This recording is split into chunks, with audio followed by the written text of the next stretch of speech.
Hola, volvemos sobre el tema que hemos estado trabajando, que es el de heurística. Vamos a utilizar como ejemplar, como ejemplo a lo largo de todo este trayecto, un modelo muy simple que está resumido en las siguientes ecuaciones explícitas del movimiento para las coordenadas cartesianas de este móvil. Como bien se sabe, estas variables que llevan un subcero nos indican las condiciones iniciales del móvil. Esto nos indica su posición inicial y estas velocidades su velocidad inicial. Como se sabe, estas son las componentes cartesianas de la velocidad, no son realmente, por decirlo así, la velocidad, sino las proyecciones de la velocidad sobre los ejes. Bien, esto es con lo que vamos a discutir hoy la cuestión de la heurística. Vamos a tener en mente una pregunta que nos hace este señor Bouasse, este libro de curso de mecánica racional y experimental por Bouasse, por Henry de Bouasse. Bien, ¿qué nos pregunta este señor apenas en las primeras páginas de su libro? Bueno, pues que hay una división en la mecánica muy interesante. Hay una cosa que vamos a llamar la mecánica teórica, cuyo interés fundamental es resolver problemas con ayuda de ecuaciones diferenciales. En el tiempo de Bouasse, pues con ecuaciones de Hamilton. En el tiempo de nosotros, esa mecánica matemática utiliza estructuras simplécticas, utiliza transformaciones canónicas, etcétera. Y otra mecánica, que es la mecánica del ingeniero, que está plagada de máquinas simples como la máquina de Athwood o como los simples y sencillos planos inclinados. Esas son dos mecánicas y de hecho hay libros, uno puede verlo en la oferta de libros, hay libros que son puramente matemáticos que tratan las ecuaciones de Hamilton desde una perspectiva absolutamente abstracta y hay libros de ingeniería que se desviven por enseñarnos cómo se mueven las máquinas ya en particular, los engranajes y etcétera, etcétera, etcétera. Bien, aquí cuando estamos discutiendo con un estudiante, el primer paso que queremos obligar al estudiante a dar o motivar a dar, porque obligar es una palabra que ya no se debe de usar, es esta. El estudiante debe salir del marasmo de lo real. Todos nuestros sentidos nos tienen siempre subsumidos en el abigarramiento de las cosas que nos rodean, de toda la información que nos llega del mundo, para que llegue a la abstracción. Por supuesto, los movimientos un tanto irracionalistas, o más bien totalmente irracionalistas, quieren volver de la abstracción a lo real. Como hemos discutido cuando hemos hablado de este otro libro, La selva y el concepto, que no hablaremos más. Pero aquí lo que nos interesa es que para poder comprender estas ecuaciones, que son un modelo abstracto, del tiro parabólico, bajo la acción de la gravedad en un plano, debemos llevar al estudiante de lo real a lo abstracto. Debe de aprender a concebir que con estas ecuaciones se describe realmente el movimiento de un móvil, de un objeto. Y debemos también llevarlo a concluir que estas ecuaciones tienen dos puntos de vista. Necesitamos que esas ecuaciones sean deducidas de las leyes, que sepan aplicar las condiciones iniciales para llegar finalmente al hecho. Esta es la cadena deductiva que se les enseña generalmente en las universidades. La cadena inductiva o la cadena heurística o la cadena abductiva que va del hecho a la ley, cómo llegamos a la ley o incluso cómo llegamos a subir a las condiciones que nos van a reproducir el hecho, es un problema muy interesante. Hoy no vamos a llegar hasta acá, nos vamos a quedar apenas en este camino. ¿Cómo vamos del hecho a las condiciones? Es decir, cómo con las leyes podemos describir efectivamente los hechos. Obviamente, para eso necesitamos tratar un problema y vamos a tratar un problema muy sencillo. Vamos a calcular la altura máxima y el alcance máximo de un proyectil. Si nosotros vemos los libros de física de este nivel, no el que les mencioné antes, sino estos, conceptos de aplicación, Stephens, este es un libro muy común en la preparatoria, pueden buscar cualquier otro texto y tendrá exactamente lo mismo. Van a escribir estas ecuaciones, van a resolver dos problemas y van a poner una veintena más para que el estudiante resuelva en su casa y aprenda a hacer las ecuaciones. Hay un truco en todo esto. No se le indica al estudiante la cadena heurística, como dije. ¿Cómo va a aprender a usar las condiciones iniciales? Bueno, pues viendo cómo lo hace cómo se hace en un problema. Cuando se dice hay un barranco, por ejemplo, decimos, tenemos un barranco que mide 40 metros de altura. ¿Cómo metemos esta condición en nuestras ecuaciones? ¿En cuál de estas ecuaciones va esta condición? Bueno, pues en la condición que se remite a la altura, en este caso esta, 40, pero eso solamente vale si colocamos el sistema de referencia, que eso es otro concepto que nunca se explica con claridad. El sistema de referencia se coloca aquí, entonces sí. Si el sistema de referencia se coloca aquí, aquí tenemos el cañón. Si el sistema de referencia se coloca sobre el cañón, entonces no, este va a ser 0, no va a ser 40. Todo eso se tiene que explicar al estudiante y generalmente los libros no lo explican con mucho detalle porque pues seguramente el profesor tampoco lo sabe o no sabe cómo explicarlo. La mayoría de los docentes e incluso los mismos practicantes de ciencias, excepto que sean lógicos matemáticos, ignoran la lógica. Y los filósofos hacen lo posible por olvidar la lógica que les enseñan, porque tienen la extravagante idea, algunos de esos filósofos, sobre todo estos, de creer que la lógica no sirve para nada y que deben de abrazar una suerte de irracionalismo lleno de sensaciones placenteras. Error, error. Con eso nunca vamos a poder comprender estas ecuaciones que están ahí. Ellos nos dirán que estas ecuaciones no captan el abigarramiento de lo real. Y es cierto, no lo captan. No toman en cuenta el rozamiento del aire. Estas ecuaciones no lo toman en cuenta. Tampoco toman en cuenta la curvatura de la Tierra. La curvatura de la Tierra. Como pueden ver, hay mucha abstracción aquí. Tampoco toman en cuenta la forma del objeto. Y si no toman en cuenta la forma del objeto, pues evidentemente tampoco están tomando en cuenta o no se van a incluir los momentos de inercia ni ninguna de esas cosas. La curvatura de la Tierra no aparece, por lo tanto, pues no aparece la aceleración de Coriolis y demás cosas. No hay rozamiento, pues no hay términos aquí de rozamiento. No hay, por lo tanto, fricción y por lo tanto se debe conservar la energía. Estas ecuaciones conservan la energía. Todo esto es quitarle a lo real su belleza, dirían ellos. Necesitamos un real que sea frictivo, necesitamos considerar la curvatura de la Tierra, necesitamos considerar la forma. Si quitamos todo eso, nos queda un concepto desnudo, un punto masa, y aquí ni la masa entra, un punto masa, y por lo tanto estamos huyendo de lo real. No, señores, vamos a llegar a lo real a partir de todas estas abstracciones. Vamos a reencontrar lo real en estas abstracciones. Pero hay muchos caminos para hacerlo, y eso es lo interesante. Eso es lo interesante. Cuando nosotros utilizamos el tiempo, cuando tenemos el tiempo aquí, tenemos una descripción cinemática, que es la descripción que utilizan todos los libros. Pero una descripción cinemática no es la única posible. También se puede hacer una descripción geométrica. ¿Cómo pasamos de la geometría a la cinemática y de la cinemática a la geometría?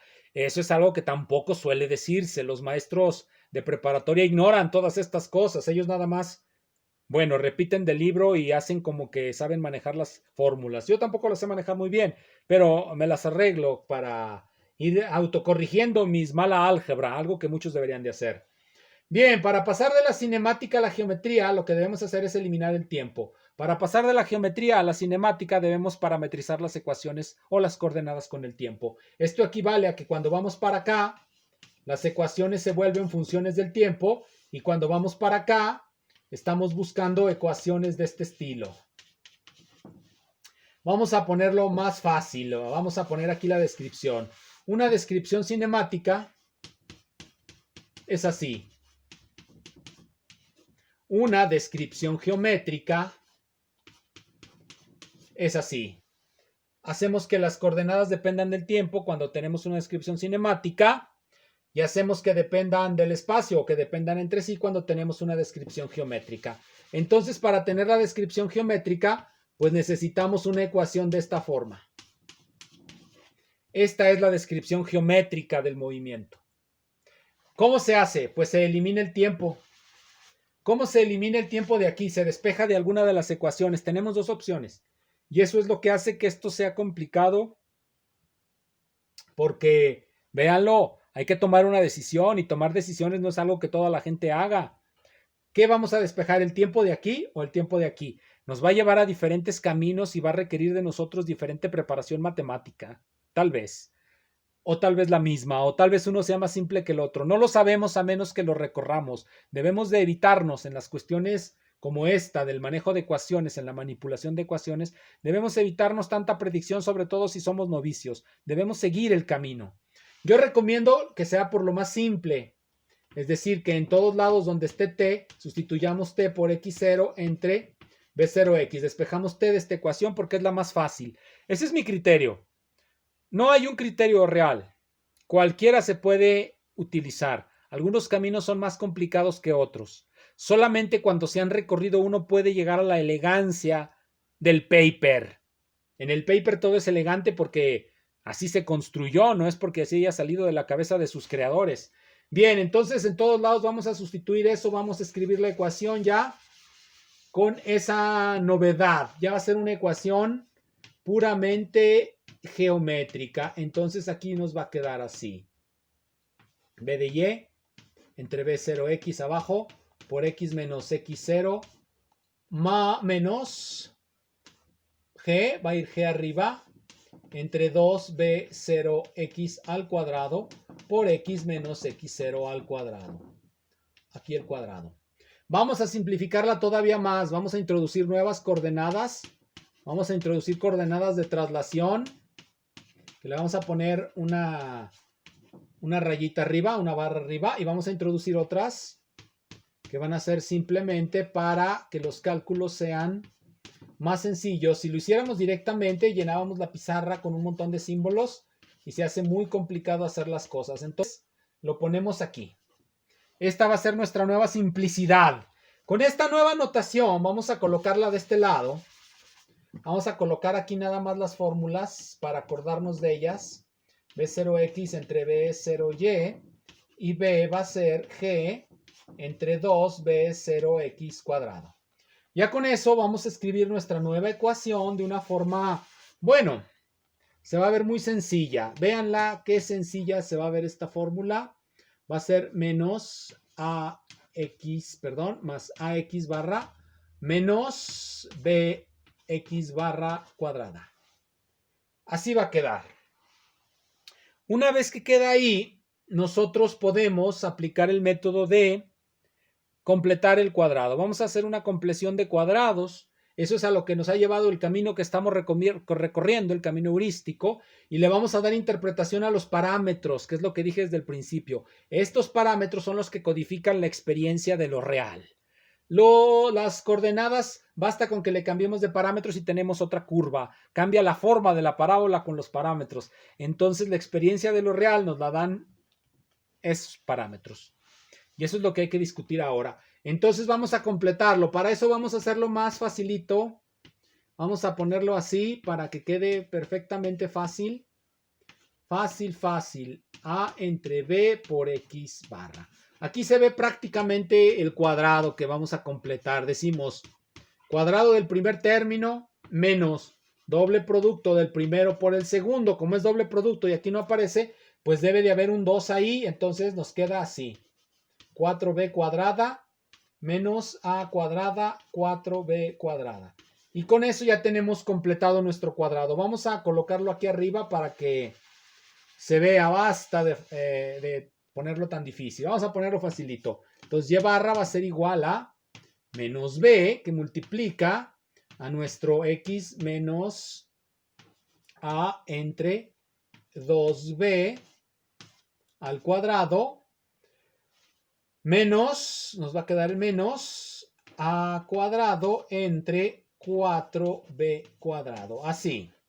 Ahora sí ya aplicamos esta b de ahí, abrimos el paréntesis y distribuimos la b. A veces eso uno lo hace de memoria. Entonces y con este signo menos se hace positivo y entonces nos va a quedar así. Menos a cuadrado sobre 4b, porque este b pues elimina el cuadrado de aquí. Es eso, igual a menos b, que multiplica a x barra menos a 2b al cuadrado. Ya con solamente ver esto, nos damos cuenta de algo fundamental,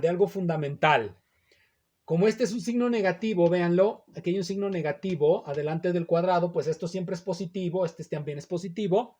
Entonces, si este siempre va a ser negativo y y hacia dónde va, es una parábola hacia abajo. Hacia allá abajo va a ir por este signo negativo de ahí. Y eso lo debieron ver los estudiantes en su curso de geometría diferencial cuando analizaron la parábola, de geometría analítica, perdón, cuando analizaron la parábola. Estas coordenadas, ¿qué nos van a dar? Bueno, vamos a verlas. Miren, ya sabemos que va así. ¿Qué son estas coordenadas? Son este punto. Si estas coordenadas no estuvieran ahí, 0 sería una solución de la parábola. 0, el origen, sería una solución de la parábola, pero no lo es, porque están estas aquí. Entonces, estas son las que representan cuando estas agarran un valor, cuando y agarra este valor y x agarra este valor, estamos sobre la parábola. ¿En qué punto? En este punto. Entonces, nosotros reconocemos que esto de aquí es la altura máxima. La altura máxima. Y esto de aquí es la mitad del alcance máximo. Viendo el dibujo, estamos razonando heurísticamente. Eso es lo que significan este y este parámetro. ¿Qué significa este de aquí? Bien, vamos a encontrar las fórmulas que prometimos. Entonces, esta es la fórmula para la altura máxima. ¿Cuánto vale la altura máxima? Bueno, nada más hay que regresarnos a las fórmulas originales. Entonces, esta de aquí es B0x, B0y al cuadrado.